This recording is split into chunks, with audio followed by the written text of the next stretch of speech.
আসসালামু আলাইকুম। স্যামসাংয়ের অনেকগুলো মডেলে কিন্তু এই কমন সমস্যাটি দেখা দিচ্ছে। সেটি হচ্ছে যে একদমই ডেড হয়ে যায় এবং চার্জে দিলে কোনো ধরনের রেসপন্স করে না।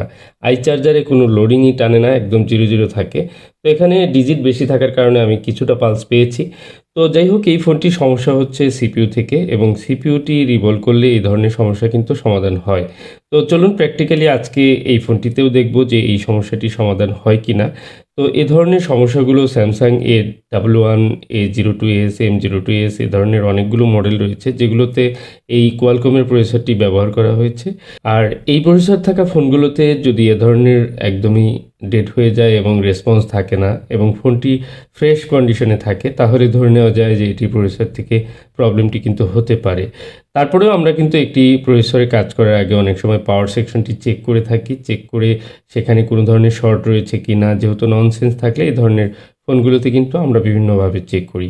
তো এই ফোনগুলোতে যেহেতু প্রচুর পরিমাণে কাজ করেছি এবং এই ফোনগুলোর সিমটম দেখলেই এখন বোঝা যায় যে এগুলো প্রসেসর থেকে সমস্যা হয়।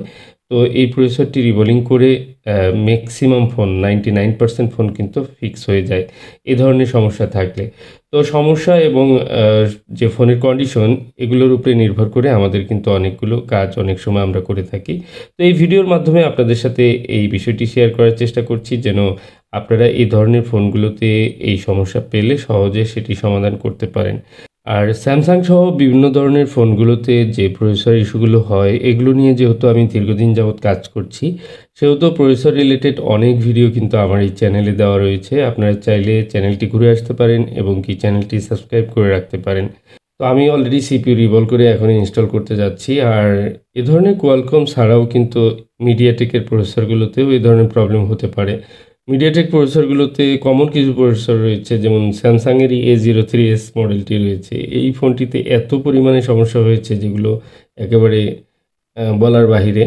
আর এই এমটিকে যে 6765 মডেলের প্রসেসরটি, এটি কিন্তু প্রচুর পরিমাণে অনেক ফোনেই ব্যবহার হয়েছে এবং শুধু স্যামসাং নয়, স্যামসাং, ওপ্পো, ভিভো এবং রিয়েলমি বা রেডমি এ ধরনের ফোনে যেগুলোতেই এই প্রসেসরটি ইউজ করা হয়েছে, সবগুলোতেই কিন্তু অনেক সমস্যা, টুকিটাকি কিছু সমস্যা দেখা দিয়েছে এক পর্যায়ে গিয়ে।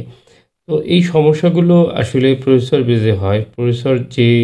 প্রসেসরটি প্রবলেম হয়, সেই প্রসেসরটি আসলে ওই টাইপের প্রবলেমগুলো দেখা যায় পরবর্তীতে একের পর এক ওই মডেলের ফোনগুলোতে বা যে মডেলে ওই প্রসেসরটি ব্যবহার করা হয়েছে সেগুলোতে দেখা দিতে পারে। তো এই বিষয়টি আমাদের খেয়াল রাখতে হবে এবং সব কাজ বা সবসময় একরকম নাও হতে পারে। তো আলহামদুলিল্লাহ দেখুন, ব্যাটারি লোও চলে আসছে। মানে এই ফোনটি ননসেন্স ছিল, ডেড মোডে ছিল এবং কি চার্জিংয়ের কোনো ধরনের লোডিং ছিল না। তো এখন কিন্তু লোডিংও চলে আসছে, বাট ফোনটি একেবারেই ব্যাটারি লো রয়েছে। যেহেতু এই ফোনটি ডেড মোডে ছিল, আমি ব্যাটারি যেহেতু লো রয়েছে আমি অপেক্ষা করব। আর কিছুক্ষণ অপেক্ষা করলেই ফোনটির চার্জিংয়ের যে পার্সেন্টেজ সেটি চলে আসবে এবং ফোনটি অন হয়ে যাবে। তো ভিডিওটি কেমন লাগলো? ছোট্ট একটি ভিডিও ছিল। ভালো লাগলে অবশ্যই লাইক, কমেন্ট, শেয়ার করে যাবেন। আজকের মতো এই পর্যন্তই। সবাই ভালো থাকুন এই প্রত্যাশায়।